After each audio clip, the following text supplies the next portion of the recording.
Good evening.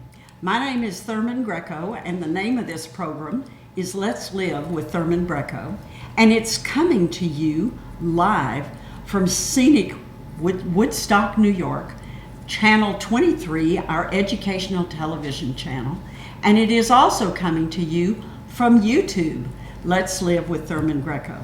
And I have a wonderful guest this evening.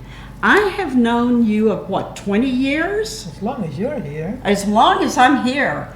And I really met Sangi first when we were having to work on our house. And it was time to paint. And Sangi did the colors for the house. And it is still that many years ago. And those paints, those colors are still good. The colors and the painting. Yeah, yes, it was very exciting. So let's start off. Can you tell everybody your name? Sangi Nauweland. I just had a legal name change. Did you really? It was always in my birth certificate. It was Gerardina Johanna Maria van der Nauweland. They never called me any of that. They called me Gemma.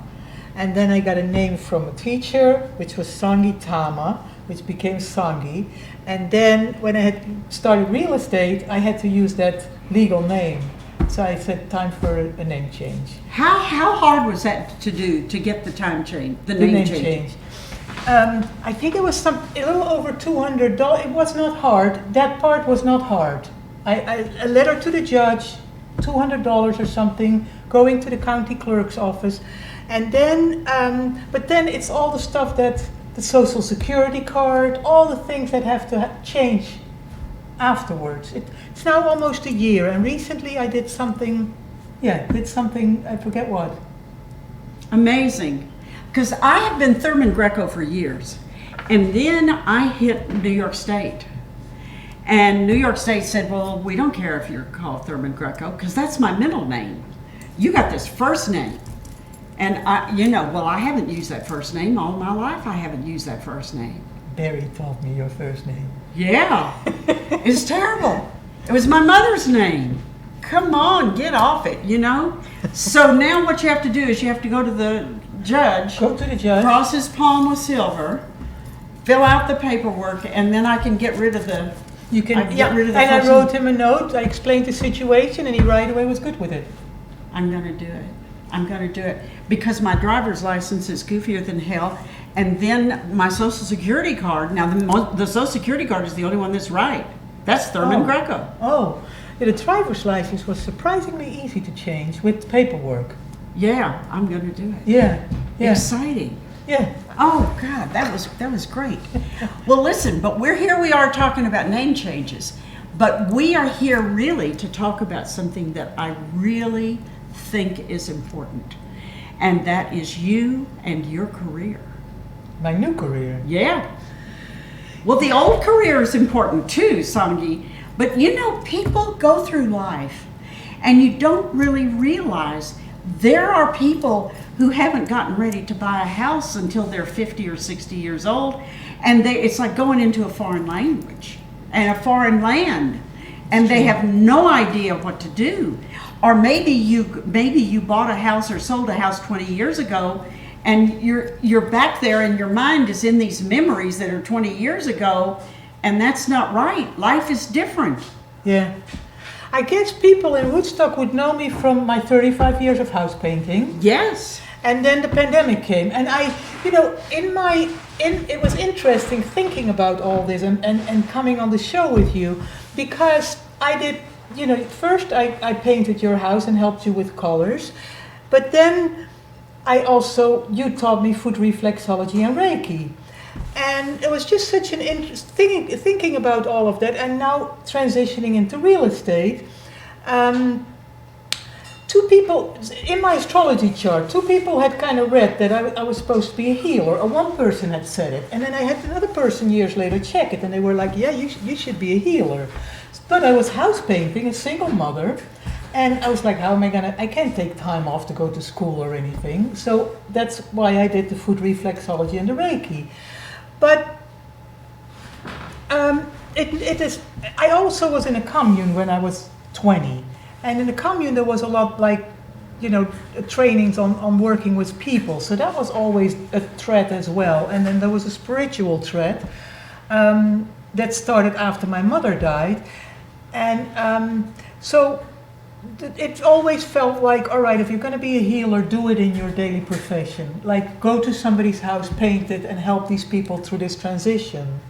And then when the pandemic came, and I was able to stop working, and I was getting older and looking for a new career. I was like, you gotta have to figure out something different than house painting. You're getting too old. And then finally, through a friend she was 73 and she had gotten her real estate license at 70. And I was like, well, if she can do it, I should be able to do it too.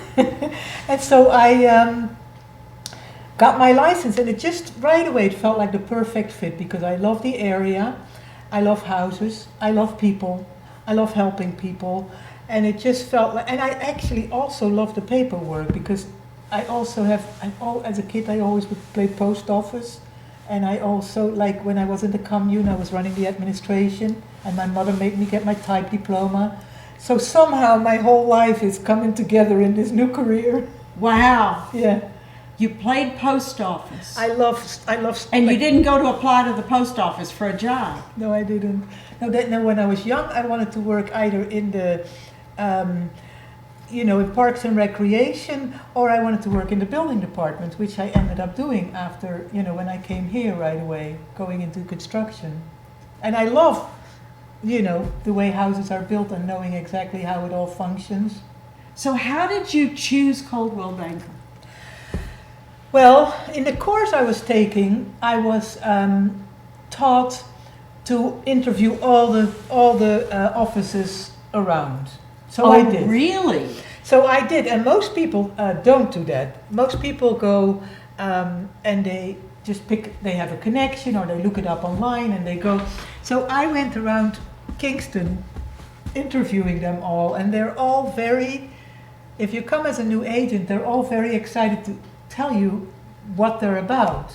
So that was quite a fun experience. So you took a class. Yeah, so I had to take, it took me about 3 or 4 months, the whole course for real estate agent, to get my license. Where do you go to real estate agent school? Well, it must have been in person at one point, but now it was in the pandemic and it was all online. I bought a course.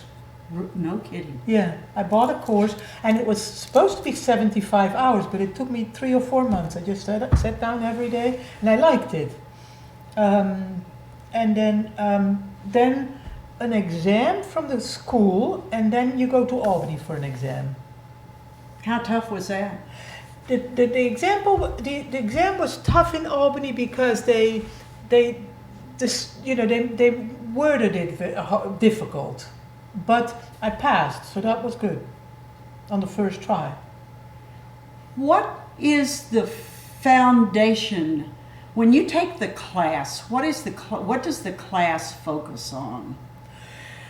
The class focuses a lot on some things that you're never going to use. You're going to learn about all the different kinds of surveying. And then you learn this very interesting thing that fascinated me.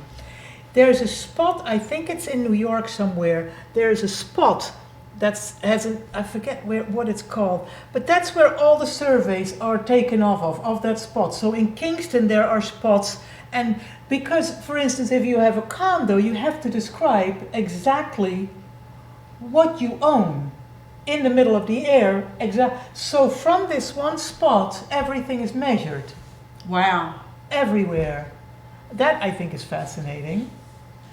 And then you learn agency is a big deal with real estate agents. Learning, you're an agent and learning what that entails. When you're an agent, as soon as people sign the paperwork, you have fiduciary duties to them of obedience, loyalty, disclosure, confidentiality, accountability, and reasonable care. So you have to teach people, that they are in charge, and you're an agent. You're not going to run their life. They call the shots. And then when you're and representing a buyer and representing a seller, then those duties are compromised when you're a dual agent. So you have to make people aware of all that. So agency is a big one, and then there's a big chunk on how to read deeds and all the different deeds and the different ownerships. Like if somebody wants to start a commune, or if four families want to buy property together, there's a whole chunk on that. Let me see, the paperwork, that's all I can remember right now. You have not said, the class didn't say one thing about hauling people around in your car day after day, from before sunup to after sundown. And today I did a whole day of setting.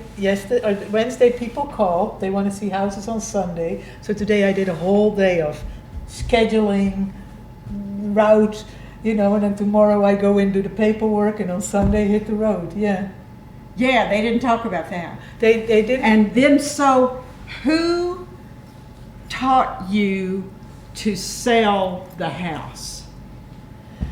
How does the house sell? So that, you mean when you represent the buyer or the seller? Yeah. Who taught you to say this house is whatever, or taught you to say no, this one has a fault? Yeah,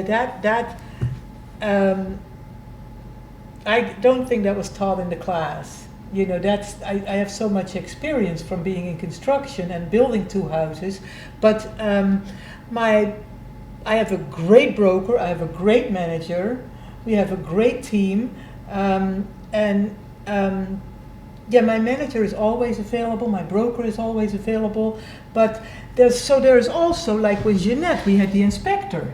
Yeah. So it's really not my job to tell people, good or bad, except some houses I can see oh my God, they did a horrible job with the painting, right? Or the oil tank is leaking. That is all important things to watch out for. And then, but then the inspector is there. The inspection comes, and he or she is supposed to do all of that, and then prints that 100-page report. And who taught you that when your client has a problem that involves, for example, cleaning up the house because you got to move out, who taught you to just go do that? I think that's where,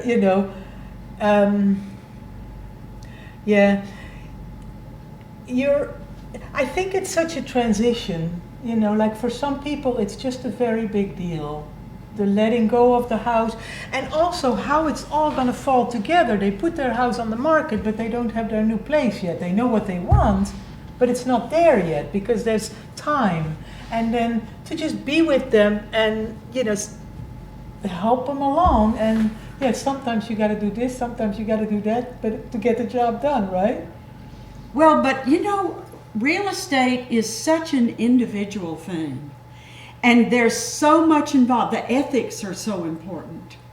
And each real estate agent is different. Yeah, and each house is different? Yes. Yeah, and each person is different. Yeah. Yeah, it is a, I guess that's what makes it interesting, huh? It's not boring. Oh, God, no. It's not a boring career. No. Are you keeping a journal? I'm not keeping a journal, no. Should I? Well, if you want to write a memoir. It's true. Yeah, no, I'm not. I don't think I have the time to keep a journal right now. You were just running ragged when we were house hunting. That was a good week, huh? Yeah, we were all frantic. We got the job done. That was amazing. Well, I had just made up my mind. Jeanette's going to find a house this week. First day we started in Kingston. Second day we did the big circle. Yeah. And the third day we shot out. And that was the house. And then, of course, there is, I don't know, you can call it whatever you want, the house sold it. I mean, it presented itself to us. It's beautiful, eh? Yeah, no, and it was an office exclusive, so it was, because the market was crazy. Everybody, we were getting, I remember I was in the office till 10 o'clock at night putting in offers that week. Yes. And And, then we were and getting then outbid. you'd get up at the crack of dawn and off we'd go again. With chocolate. Yes, chocolate and coffee every day at 1. I mean, you know, and I thought about all the places that I have bought and sold houses through my life, and I have never had such personal service. Well, it was a pleasure. It was a great week. It was. Yeah, it was, and yeah. But it had to be, without your personal service, we would never have gotten that. Yeah, that was. I mean, I guess there are some people that you just tag along behind, but there are others where you just really have, you know, Jeanette didn't know the terrain. I didn't know the terrain. Yeah. No, that was a good week that we got the job done in a week. Yeah. She'd been 3 years looking in California. Oh yeah. Well, yeah, because Well, and she was thinking also Albany, but then she knew what she wanted when she. I mean, I gotta say that when she saw that house, and the things we had gone through, she likes the Hudson River yeah. because that other house she bid on was the Hudson River. Yeah. too. So that was really what we did, you know. Yeah, and I thought that this was even a better scenario for her, the house she bought, than buying around here, being closer to Albany. Yeah. Well, yeah, because she's going to go to work, and that's where the jobs are. Yeah. And they pay more up there. So that's where you need to go. But when I think about, there's just so much involved in finding a house. And then you've got to deal with the bank. Yeah, so and like I dealt with a woman last year, she was so great, a veteran. She was not even here. She, as a veteran, she basically bought a house with $100, paid $100, and was able to get, her, all her closing costs rolled into her mortgage, which is called seller's concession. But she was so great because she was going online looking for these pre-approvals from all over the country. And then my broker said, tell her to call this person in Catskill. And she did. And that person the house was there, she put the numbers together, she put the whole thing together. She did everything that, we asked her to do along the way. And she got a really great house for, a very So little you money represented down the person, and then Candida said the house that she needs is in Catskill. No, she said the broker, the banker. Yeah. The I money, see. the woman that's going to put the mortgage together for her is in Catskill. Go there. And she did after she'd been online, like kind of getting all these pre-qualifications for a mortgage from these faraway banks, which is not a good idea. It doesn't look good on an offer. No. So Candida said, go there. And then she did. She kind of followed. She wanted a house. She wanted that house. And she just... And where is the house In that she... Saugerties, in the village of Saugerties. Wow. Yeah, a really nice house for her and her 2 children. So, how important is the manager in all of this? Very important. So Candida is the broker, but I have a manager that's out of this world too. And it's just that she's there. She is extremely good at what she does, and she's like today. And I didn't call her today, but yesterday probably 2 times. Wednesday, I was spent all day with her in the office, and she's just so good at it all, and she just answers questions and sends you here and there, and is available and really knows the business. And how long does it take to where you don't feel like you're new? From what I hear from people, there's always learning, because the situation is, it's like with house painting too. Every job I learn something new, because the houses are different, the situation is different, the time changes. I mean, like right now, people are blowing insulation in their houses. We don't know how that really is going to affect, the water issues or what, it's like it's always changing. And so this business too. That's not a house, that's not the same. And now, for instance, New York State, lead was a big deal many years and many disclosures that, making people aware of lead paint. And now the new one is going to be mold, where, there's new disclosures and helping people, not to get into moldy houses or recognize, that when mold is present, that it needs to be cleaned up. So it's always changing. So even if, I think it really takes people, people that are willing to, you can't fall asleep. You got to stay on top of your toes. Is that the right expression? Yes. Stay on top of your toes. So what about the market itself? Do you even stay on top of the market? I do.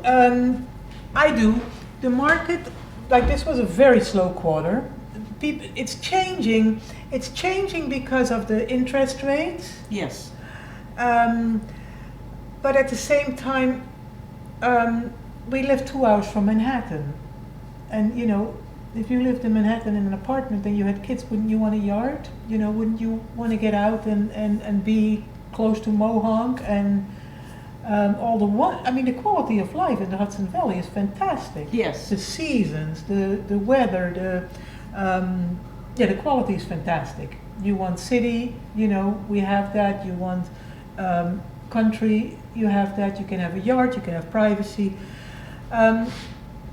It's hard people are having a hard time getting help because it's harder at the moment for people who work and live here to get housing. It's expensive. The rental is expensive. The buying for the people that are, between 200,000 and 300,000, it's expensive right now. So we have this very interesting market where, it's almost like some people just price the house to sell for Manhattan people, and then other people price the house, when the houses are still in a market, in a price range where locals can get it. There's of course a lot of them that need and want it. So it's a sad market that way. And then rentals are, when I rent to people, it's almost like, wow, you're going to be paying that much, you might as well buy. But the bottom line is that there's just not enough inventory. We don't have enough houses on the market. That's kind of the biggest issue right now, or since the pandemic. And then the people, of course, that are, so that means people need to sell and move on and move up or down. But people with the interest rates being higher, a lot of them are kind of having a good mortgage right now and don't want to give that up. So it'll work its way out. It's just always changing. But there's a lot of, those are some of the, elements. It's not like when you listen to the experts, it's not like we're going crashing or like in 2008. People have a lot of equity in their homes. We don't have the foreclosures that we saw in 2008. So it's not like, there's nothing scary like that going on. It is just changing, and it's working. It works its way through changes. Do you see the people that moved up here from the city, are they going back? I think some, but there was a woman years ago in Kingston. She had read an article in I think it was the New York Magazine, the Sunday paper, that Kingston was architecturally beautiful, and what a great place to live. And so she was like, she bought a beautiful house on Wall Street, like one of those nice places. And then she was here, she was like, where is the social life? Where's So there's always going to be that. Yeah.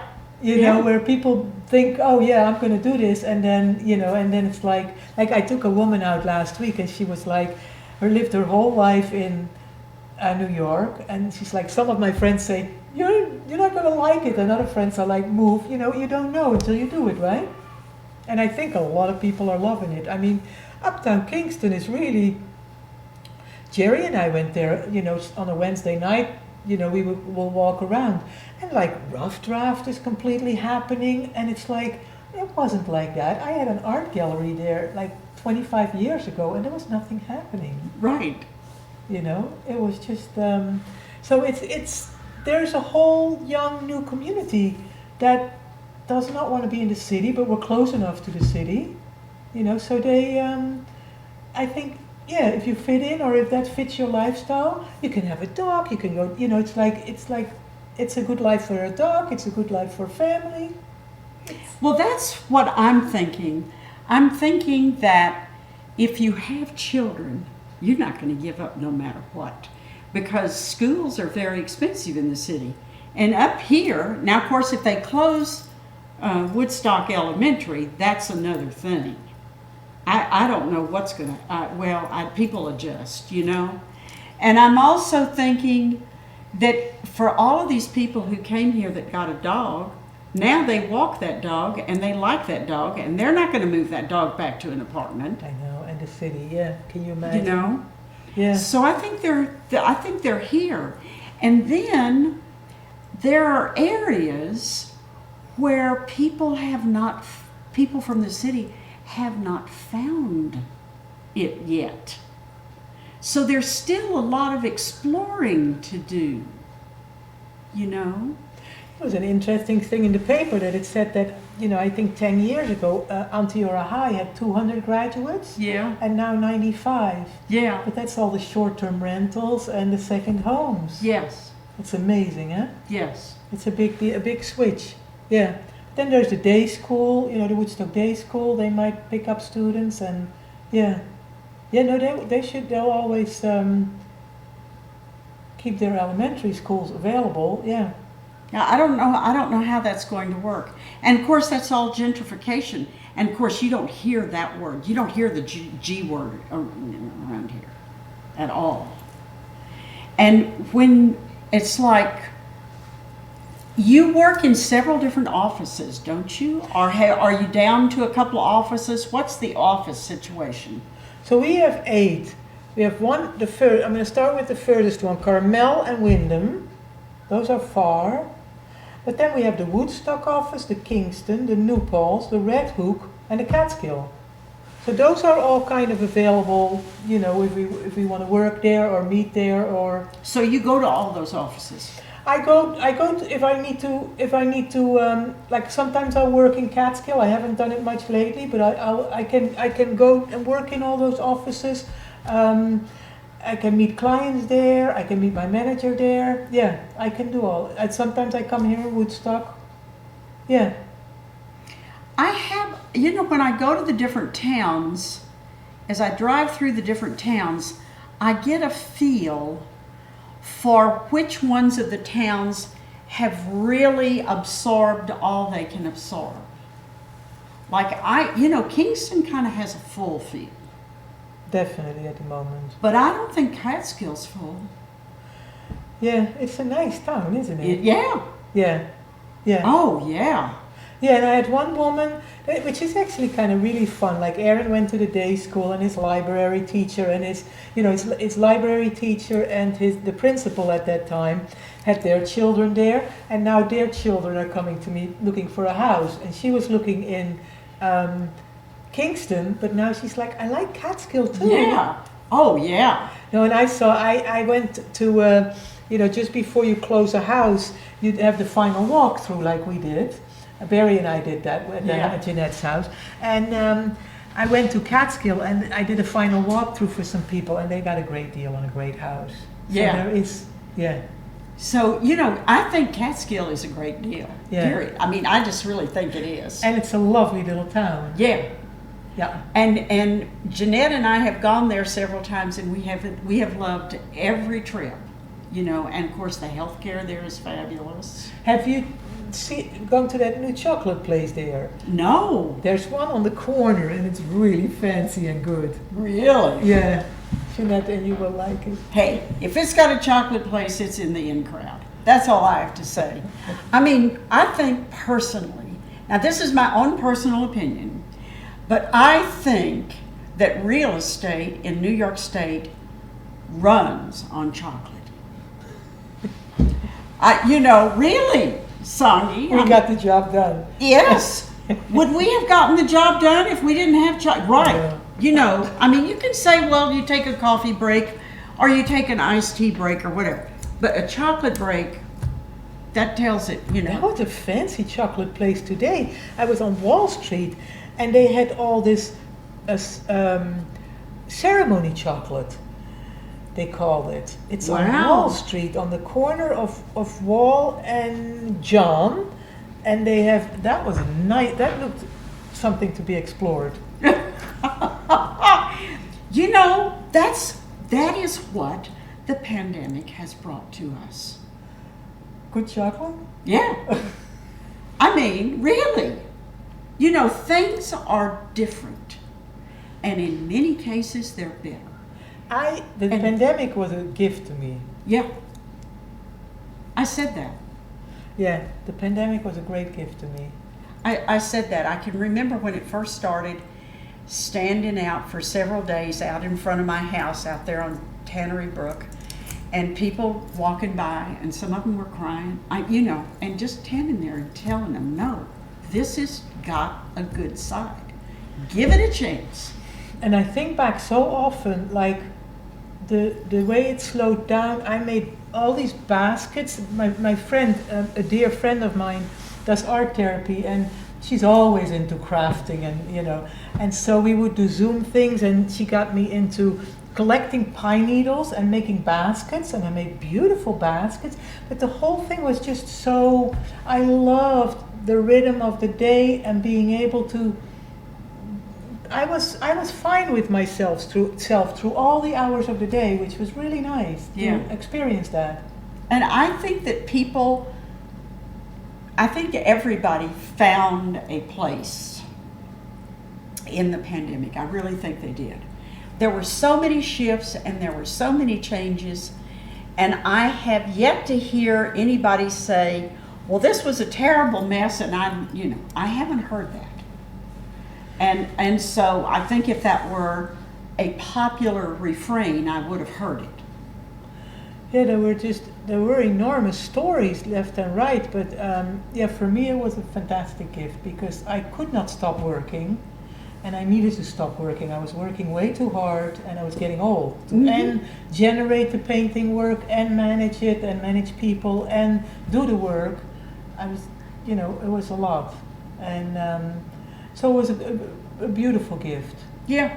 Yeah, at first I was going to write. It took a while to find the real estate career. I was going to teach house painting, write a book on it. Then You could have done all that. I did. My son helped me, and I did a good chunk of that, and was going to do videos. And then I did an Etsy shop with my artwork because I knew my weak spot was the computer. So I spent time on the computer. And learned, like, if you don't know something, Google it and watch a video.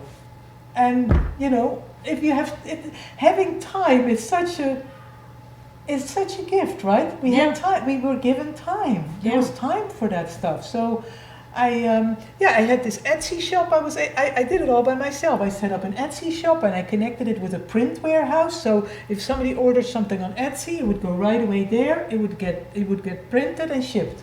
And I did it all myself. Wow. So that was good. Yeah, no, just spending time with the computer, and now that's coming in very handy. Wow. Yeah.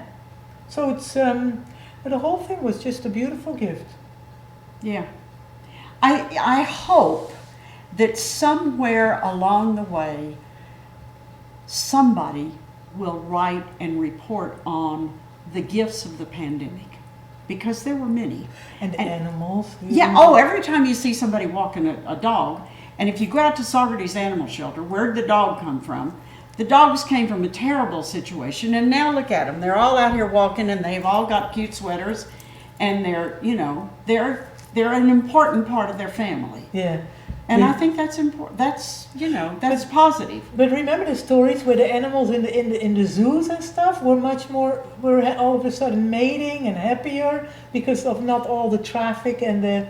I thought those were beautiful stories too. Where we all just slowed down, except of course for the hardworking doctors and nurses. Well, they're still hardworking. It's a hard job. They go into it for reasons, and I think more and more people are going into it. I mean, more and more people are doing nursing and CRNA and lab techs, and you go to Albany and they've got this medical school there, and all the kids are enthusiastic, and the doctors are it's something that they want to do. Yeah, you must have seen a bit of that. You spent a lot of time in the hospital lately. Yep. Yeah, so you saw a lot of that, and you had a good experience. Yes. I think people have a good experience at Albany Med. Yeah, that's a beautiful thing. That is one of the pluses of the Hudson Valley, is healthcare. We have this beautiful, and we have these adorable communities. How many communities do you work in? Well, like on Sunday, I'm going to go to Napanock, Wow. Accord, Kirkhongson, Ulster Park, and then New Paltz. And then Has Ulster Park been found? well, it's not really a town there, huh? It's not, but it's beautiful when you get it, when you start driving around in it. Yeah, it is beautiful. I had a piece of land on the market there, and that there's the Chappanook preserve, and it is beautiful. You know what, that one road, like Soper Road, beautiful road, and there's a lot of beautiful land there. Yeah, it's true, but it's okay. Not everything has to be found. That's true. And then the Hudson, the land trust, not the land trust. They got a whole like chunk of acreage they bought on the Hudson to keep forever wild. Oh, wow. So that's good. Very nice. Yeah, that's all good stuff. Yeah. That's so important in this area, that you have these chunks, between the towns. Yeah. New York State is wonderful. We've got beautiful schools, beautiful mountains, beautiful trees, beautiful skies. 4 seasons. 4 seasons, and gorgeous, gorgeous food. It's true, not to forget, because I have people who moved away and they can, you have to cook your own food.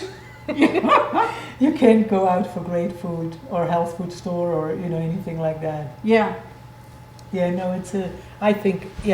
I am very happy to be here. And I think it's nice that you are bringing people into our community, And are you finding that you bring people from other parts of the country or other parts of the state, or are you moving people around within the community? What is the movement now? Well, like last year, there was a lot of it is family related. Like people getting older and wanting to move closer to grandkids. That's a movement, right? Mm-hmm. People getting old. I mean, we've got a very large elderly population right now. Yes. So people getting older and downsizing. But then there's young people leaving and coming back. Aaron and Aaron and his girlfriend Shuan, they're, both smarty pants, and they're in New York, but she's already saying, maybe Beacon, maybe Hudson, like how can we make that work, to have to work in New York City, but have that quality of life, not being in New York City. So there's that, and then helping some people want to give up the big house and find a simple rental. And then there's people who I'm helping a young woman now, and she's just lovely, and she knows what she wants. She wants privacy, and she wants a home where she can start a family. So it's, so she's really, and it's lovely to see. She moved back, she went to, to school, and that's what she is looking for. She wants to, very clear, she wants, some kids. Does she lives here? She wasn't, I don't know where she went to school, but she finished school, got a job with the DA, and now is looking for a house, and she wants a family, kids, so she's looking for a place where she can, start doing that, that's a lot of fun too, to help somebody with that. So she's up here in the Hudson Valley, going to have a family. Yeah. I think that's lovely. I do too. It's really an incredible career, because it's such a big deal to help somebody. A house is a big deal. That's where you're going to sleep at night. And Yeah, it's where you're going to have your family. You know, one of the things that I found once we got the house, once Jeanette got the house, and it was time to furnish it, and we started going. We started at Kingston Consignments, and then we went out to Coxsackie Consignments, and then we went over here to this one. We found Catskill, and found the shops there, and went over to West Stockbridge and found stuff. You know, we've been going all around, which has been and I have found such delightful people. is that right? The other shoppers and the merchants and Saugerties. Saugerties got this little hub of beautiful furniture, you know, and household goods and art. Who would Your have house thought? is going to be lovely, yeah? Well, yeah. Yeah, and I remember my son Aaron was going to bike across the country. Oh, When he yeah. was 18, and there were so many people that said, "Oh, the world is such a scary place." Oh, listen, I didn't say a word. It scared me to death. He met only helpful, beautiful people, the whole way, Right. We were all just scaredy cats. and it was an incredible experience. And he just was one person after the other, was lovely and helpful. Yeah. And you were very, very brave. You know, Well, you got to let them go. that's true. They weren't born, for us. You know, that's very, very true. Jeanette's oldest child just took off doing something musically up and down the California coast. And he took off in a car with 3 other musician buddies, and they're working clubs all up and down. And it's like, oh, they gotta go. They have to go. Yeah. You got What if you tell this child you can't do this? No, that's yeah. No, then you're interfering with their growth. Right. You Gotta let cannot them go. interfere with that. No, and it's heartbreaking. It's heartbreaking. You feel, especially like the first night. So he took a bike and he flew from Albany to Jacksonville, Florida, and then he biked down to where his the trail started. And the first night he was kind of camping out in some soccer field, on the edge of a soccer field, and he found some water. And your heart is breaking thinking Oh, that he's God. there all alone, right? Snakes. No, I never thought of snakes. Oh God. You had a snake on the show and you're scared of snakes? Well, in Florida, in South Florida, Yeah? yeah. Yeah, they're bad. Well, I don't know. Oh, I don't know whether they're bad or not, but I mean, that's just what would come to my mind. you know. had no run-ins with snakes. No. Well, now that's not true, because I come from Texas, Yeah? and Texas has extremely poisonous, Yeah. aggressive snakes. We Oh, don't yeah. have we have rattle and copper snakes here then. Yeah, we have rattlesnakes, You have and rattlesnakes? we have copperheads. Copperheads, that's right. Yes, and they jump, and they bite, you know. When I was here, so I came when I was 23, and I had a friend that had a property on Stall Road, and he took us there one day, and it was on the cliff, and then there were leaves on the ground, and he said the copper snakes are here, the copperheads, right? Yeah. Well, I walked around like thinking nothing of it, and all of a sudden I'm standing still and I'm seeing them just like, like that. And there's one, and my knees were shaking like, Yeah. Yeah. Woo. yeah. And the rattlesnakes you hear, you can hear them coming. Well, by the time you hear them, it's too late. I don't know. You know, really, they're too late. You're too late. And down there in South Florida, you've got crocodiles. And, Yeah, and alligators. yeah. Great Have you big ever ones. had run-ins with those? Well, no. I'm not gonna have a run-in with one of those. Woo. I mean, after all, listen, isn't that wonderful about New York State? You don't have alligators and crocodiles. And when you take people around to see houses, they don't have crocodiles hiding in the basement. Not in the basement. We have ticks. That's okay. You think? Yeah. Some people don't like them. I don't like them either. Well, I don't like ticks either, but I come from tick country. Oh, really? It's worse. Oh, in Texas, if you're running around in your yard in Texas and you get ready to go in for lunch, you've been working in your yard, you take all of your clothes off and you start picking hundreds of ticks. Hundreds of ticks. Really? Oh, it's so bad. Oh, yes. Oh. And meantime, you've been wearing all kinds of things that get rid of ticks and, that protect you against ticks, but you still have everywhere your waistline is, your wrist, your neck. Oh, so you have that many? Oh, hundreds. Oh, Hundreds. I didn't know that. Yeah. So people around here have ticks. They have such a fear of ticks, and Huh? I didn't know that. Yeah. See, isn't that wonderful? In New York State, you don't have that many. I know. There's just all kinds of. One of these days, maybe I'll just draw a big long list of all the nice things about New York State. I'd like it here. Yeah. And now you're selling real estate. And now I'm selling real estate. Now you started out in a situation where if you had a chicken coop, you could sell it. So it was a seller's market. So now what have we got? It's still a seller's market. Because we still don't have enough inventory.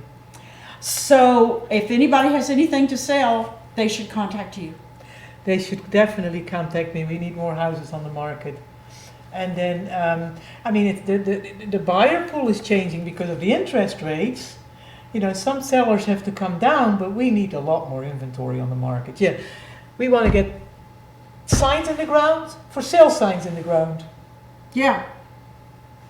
Well, used to a house was for sale like one day. Or 2 hours. And some are still going very fast. Some are like on the market for 3-4 days and offer on it. Yeah. That's kind of hard to buy a house that you've looked at once. It's true. It's true.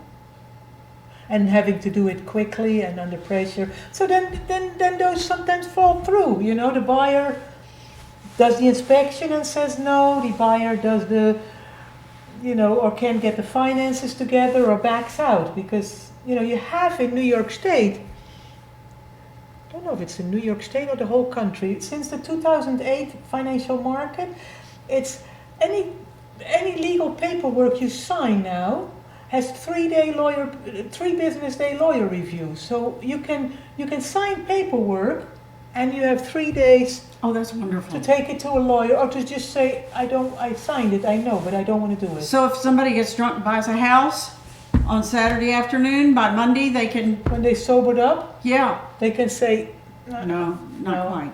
Yeah, so that's a good thing. And what's really nice is you work for a company that's large enough to where it's got different layers of people that can help a person decide whether or not a deal is good, bad, or indifferent. I think that's important. Yeah. And vision has so much to do with a home. What you see when you walk through the house, what you see when you drive up, what you see when you look at it. Yeah. But what you see for yourself in this house 5 years from now, and what you see 10 years from now. The house you got was a really good fit, huh? I think it's been a perfect fit for my daughter. She loves it. The house that Jeanette got? Yeah. Yeah. Because she looked at some houses, she looked at a couple of houses where she would not have had to have made any changes whatsoever. And man, she got out of those houses so quickly. See, that's it. And here was this house. And there's parts of the house that she's a little bit afraid of. And that's good. And it's perfect for her. So off she goes, whatever. That's good, huh? That's a beautiful house. But you have to be able, and if you walk into a house and it's the wrong color, You have to be able to say, well, that's okay, I can paint. Yeah, when I bought my house, I right away, I was like, I can do this. You know, the whole thing needed to be redone, and I was like, I can do this. And now it's 16 years later, I have 2 more rooms to do. Your house is very, very Oh, special. that's right, you were at my house. Yes, I love your house. And that part of town is so luscious, Yeah, I like it. you Yeah. know? Yeah, and by the roundout. Yeah, that's really, really beautiful down there. And that's by the water too, Yeah, it's true. you know? And Socrates has got water. Socrates is a beautiful place too.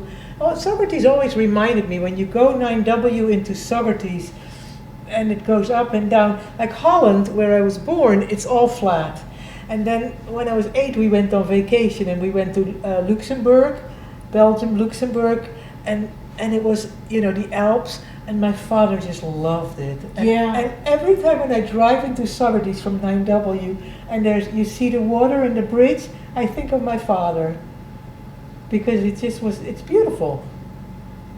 And then it's got the park and the lighthouse. Yeah. And it's got a lovely downtown. Yeah. And that's kind of like, there's not much for sale there. Yeah, that lady I was so happy to get her that house. Yeah. It's true, because I'm looking for somebody who wants to buy a house in the village of Socrates, and nothing comes on the market much. Right. So what does a real estate agent do when you have a client that wants a particular area? So then what do you do? Well, you could approach people in that area and do mailings. Right now we are not allowed to make cold calls, because New York State has an emergency. It had a gun violence emergency, and now it might have another. You know, when there's emergencies, we're not allowed to make cold calls, but we can send out postcards. You know, you can wait till it comes. You know, we keep an eye on what comes on the market, but you could also take a more aggressive approach.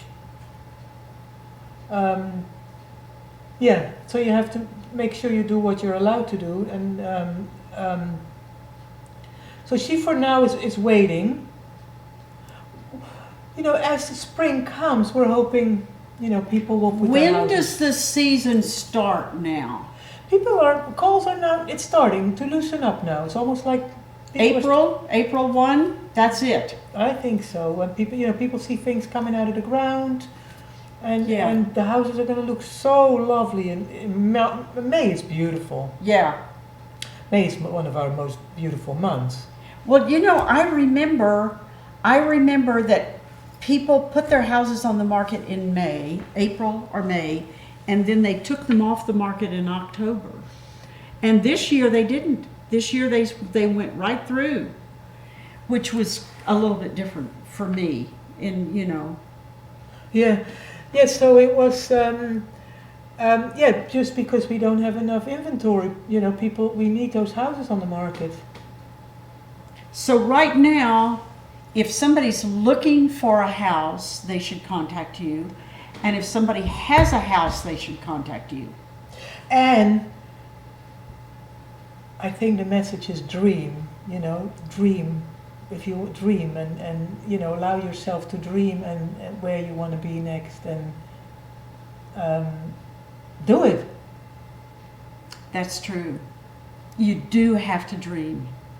You have to envision where you're going. That's very true. And I can remember when Jeanette was looking for a house, we went to all these different houses. We went to one house, and I just said, you know, this house is great. If you choose this house, you won't have to do anything but just walk in the door. But it didn't have enough bedrooms. And remember the house we looked, you know, and it had only a bathroom upstairs? Right. That sold for $399, and I was just so surprised. But that just went. Yeah, no, they just all are going. Yeah. There's people buying houses. I had a house on the market in Catskill, and people were on the west coast willing to put an offer on that house with never. People were buying houses, never seeing it, just doing a video walkthrough and putting an offer in on it, and then they would come and check it out when it was all done. And what happened when they came and checked it out? A lot of them got bought, but then they didn't. It's different when you see something online than when you actually. It's a whole different dimension when you go see the house. So then to just walk the streets and get a feel for the house and what's around it and how far it is from what. So, but a lot of people have been buying houses sight unseen. Wow. So, if we're to look, something that we really need to look for right now is a piece of land so you can find somebody else to build a house on it. That would be good. Building, yeah, we need more building going on. We definitely need more building going on. We need more affordable housing, which everybody seems to be working on. We need a way of catching homeless people, which Robco is doing a great job with all of that. Robco is phenomenal. But everybody's working on it so that people can keep living here. That we can have these new people coming in, but also the people who want to be close to their family and who want to be close to their job and who have been born and raised here and want to stay, that they are also able to afford it. Something that has always surprised me so much, and I don't know why it didn't happen, is the tech area, that those office buildings, that would be housing. Some of it now, there's a whole iPark is going to move in there. So they cleaned up the asbestos, or they're cleaning it up, and it's all happening. There's going to be some affordable housing, there's going to be some apartments, and there's a battery manufacturing business going in. It's called iPark 87, and that company has done another one, I think, in Connecticut, and picked up the whole IBM building and is transforming it right now. That's wonderful. Yeah. Because it sat empty for so long. What a mess. Yeah. Yeah, what a mess that was. Yeah, what a thing. IBM was such a big deal and then just left. Who would have thought, right? I remember running into people who worked for IBM and they thought they were made for life. They hired for life. AT&T and IBM and General Electric, those people hired for life. I at one point in my life, I hired a woman who had worked for AT&T for like 20 years, and this was in the 90s, and then AT&T did all their, and I hired her. She had wonderful skills, and she couldn't make the adjustment. Oh yeah?